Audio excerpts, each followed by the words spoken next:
Welcome, and thank you for joining our New Agent Success Stories interview series.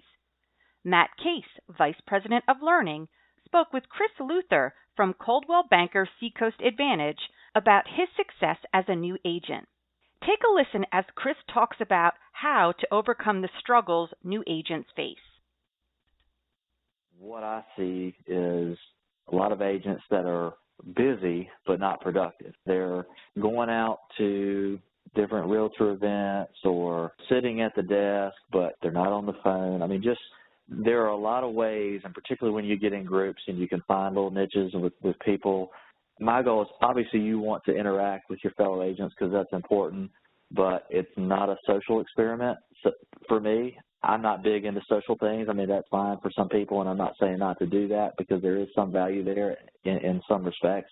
But when you're in the office, focus. If you're working, make sure it's productive work. It's not just, I'm here. I think a lot of the misconception is that when new agents get their license, they're going to show homes, they're going to make sales. It's that easy, and it's not that easy. You have to have work ethic. You have to go to work, but you have to be productive. There's a difference between working and being productive.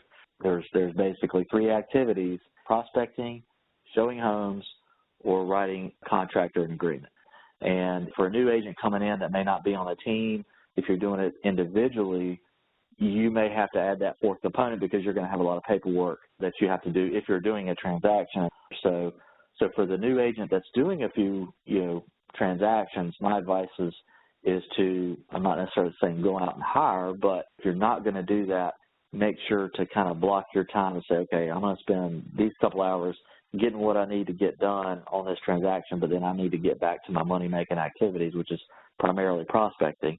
And the other agents that, if they're not doing transactions, stay out of the extracurricular activities, so to speak, and get back to those money-making activities that are actually going to provide a paycheck. And so that's where I see the new agents that come in struggle the worst in terms of getting up and running with transactions, but also transactionally speaking, having that transaction suck them dry, and then they close the deal, but now they have nothing else in their pipeline. So those are probably the two biggest things that I see with new agents, that if they just kind of really plan and have that plan of attack to get back to productivity, I think that's where they can help themselves the most.